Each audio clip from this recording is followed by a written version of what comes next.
मित्रों नमस्कार, स्वागत है आपका अपने प्रिय कार्यक्रम के अंतर्गत। मैं आचार्य अनिल वस। 1 सितंबर 2021 आज हम वृषभ राशि की बात करेंगे।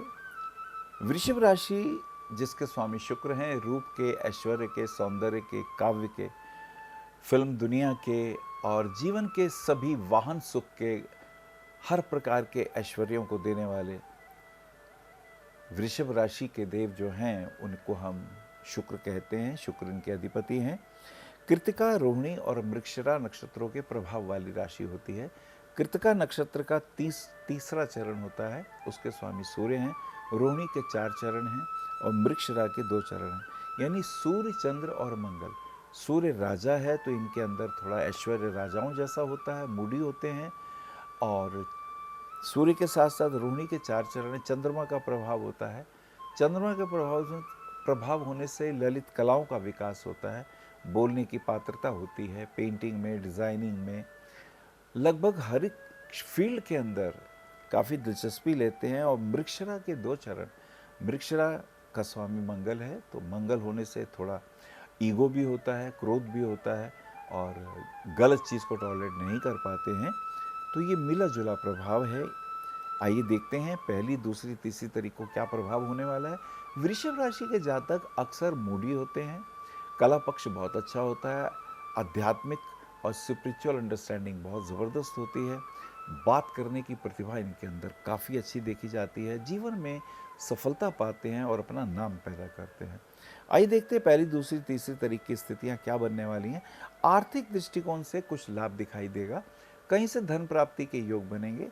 वार्ता अगर कहीं होगी, बातचीत अगर कहीं होगी तो सोच समझ के प्लानिंग करके बोलिएगा। नेम फेम की प्राप्ति के योग दिखाई देते हैं। 3, 4, 5 3 को अजा एकादशी, और ये तारीख हो सकता है भाई बहनों के साथ मिलके कहीं कोई विवाह इत्यादि के दृष्टिकोण से, कोई मांगलिक कार्य के दृष्टिकोण से ये दिन अच्छा सा निकलेगा आपका। 4, 5, 6, 4 को शनि प्रदोषवत, और 5 तारीख की जो हम स्थिति देखें तो मंगल कन्या में और शुक्र तुला में प्रवेश करते हैं।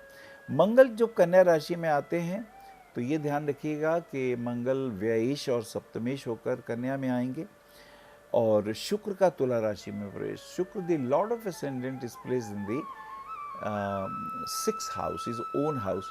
सुख, सुविधाएं, भोग, ऐश्वर्य, धन लाभ, ये सारी चीज़ें दिखाई देती हैं। 6, 7, 8, 7 तारीख को देखें तो भौमवती अमावस्या भी है, यानी मंगलवार की अमावस्या। और इसी के साथ साथ बच्चों के पॉइंट ऑफ व्यू से, एजुकेशन के पॉइंट ऑफ व्यू से अच्छा रहेगा, जनता से धन प्राप्ति के पॉइंट ऑफ व्यू से अच्छा है, काउंसलिंग के दृष्टिकोण से, और अगर कहीं आपका कोई सम्मेलन वगैरह है तो उसमें भी नेम फेम की प्राप्ति होगी। और यदि आप शेयर मार्केट का या कमोडिटी क्षेत्र में हैं या कमीशन के कार्य की कहीं बात है तो उसमें लाभ प्राप्ति के योग दिखाई देते हैं। और इसी के साथ साथ अमावस्या का दिन है तो कुछ ना कुछ जल जो है पितरों के निमित्त आपको तर्पण करना चाहिए, उससे काफ़ी कष्ट दूर हो जाते हैं। 8, 9, 10, 9 तारीख को हरितालिका तृतीया, श्री वराह जयंती। वराह जयंती भगवान विष्णु को प्रणाम करते हुए पृथ्वी का उद्धारक के रूप में आपने अवतार लिया था। स्वास्थ्य का थोड़ा ध्यान रखिएगा, खाने पीने में, और कहीं घूमने फिरने के भी योग दिखाई देते हैं, कहीं कुछ परचेजिंग वगैरह भी दिखाई देती है। और यदि आप कहीं फिल्म के प्रोड्यूसर हैं या कोई फोटोग्राफी से रिलेटेड हैं तो उसमें भी लाभ के योग, अच्छे रिजल्ट आने की संभावनाएं दिखाई देती हैं। आगे चलते 10, 11, 12। 10 को सिद्धि विनायक व्रत है और 11 तारीख को ऋषि पंचमी है। ये समय अनुकूल, अगर जिम वगैरह जा रहे हैं तो अपनी सेहत का ध्यान रखिएगा। और इसी के साथ साथ हस्बैंड वाइफ के रिलेशन में छोटी छोटी बातों पे तनाव, उसको अवॉइड कीजिएगा, ये ज़्यादा इम्पॉर्टेंट रहेगा। 12, 13, 14, 14 को वक्री गुरु और श्री राधा अष्टमी, राधा रानी को प्रणाम करते हुए। गुरु वक्री का अर्थ यह है कि गुरु आपके अष्टमेश और एकादशेष होंगे। अष्टमेश होने से स्वास्थ्य का ध्यान रखिएगा, फिजूल के खर्च होंगे उसको बचा के रखिएगा, और आय के क्षेत्र में लाभ होने की संभावना दिखाई देती है। तो ये कुछ पॉजिटिव चीज़ें अनुकूलता से भरी हुई। 15, 16, 17, 16 को सूर्य का कन्या राशि में प्रवेश। जनता के साथ कहीं कोई मीटिंग वगैरह हो तो उसमें लाभ दिखाई देता है। शेयर मार्केट में या कमोडिटी क्षेत्र में धन का व्यय करने पर निश्चित रूप से लाभ के आसार दिखाई देते हैं।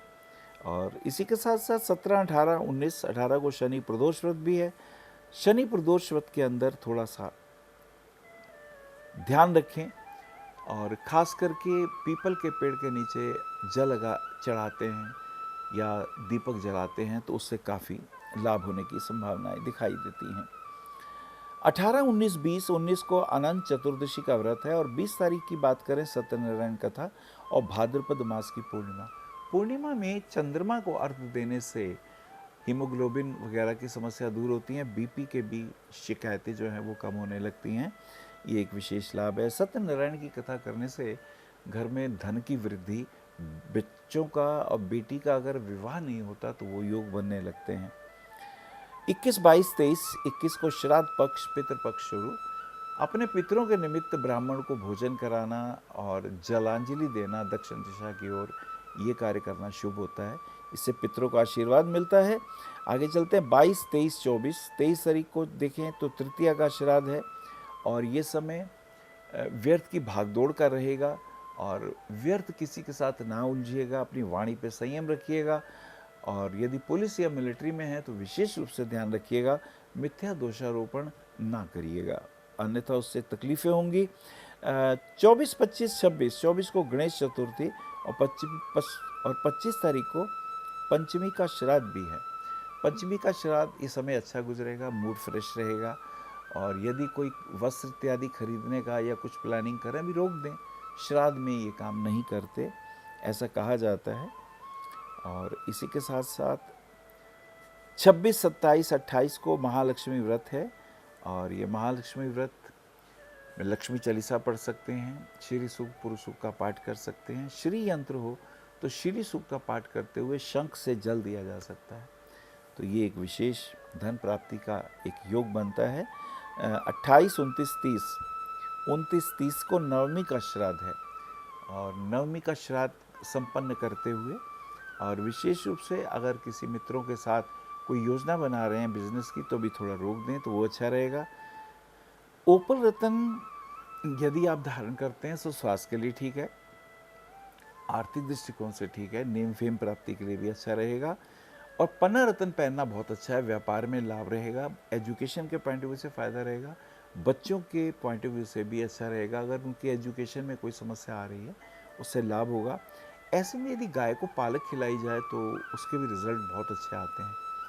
और नीलम रतन भी धारण कर सकते हैं, मिडिल फिंगर में धारण करेंगे। 6 सवा 6 रत्ती का अच्छी क्वालिटी का नीलम लीजिएगा, उसमें विशेष लाभ होंगे। सूर्य और गुरु का योग चतुर्थ और दशम भाव में बहुत शुभ है।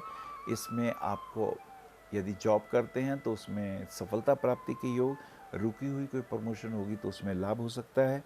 और शनि का भाग्य स्थान में होना, इसका अर्थ ये है कि किसी गुरुजन से या किसी तीर्थ स्थान में जाके कोई आशीर्वाद लेने का योग स्पष्ट रूप से दिखता है। राहु और केतु का लगन और सप्तम भाव में होने से पति पत्नी में व्यर्थ का तनाव देखा गया है, तो मुझे लगता है नेगेटिव चीज़ों को अवॉइड करिएगा और अगर कोई पॉजिटिव चीज़ें हों तो उसमें आगे आप जा सकते हैं। और कुल मिला के यदि देवी माँ की उपासना करते हैं तो ये आपके लिए बहुत शुभ और लाभप्रद है। नमस्कार। आप आचार्य श्री अनिल वत्स जी के आध्यात्मिक प्रवचन, ध्यान व ज्योतिष संबंधी मासिक राशि फल फेसबुक, यूट्यूब, www.astroanilvats.com पर भी देख सकते हैं। For appointment, भविष्य कथन, Monday to Saturday, 11 a.m. to 6 p.m. BE 279, Street number 6, Harinagar, New Delhi 110064. Phone number 98917 39999, 98181 89993, 981 088 7002, 886 000 6030. Website www.bhavishyakathan.com. Acharya Anil Vats @gmail.com.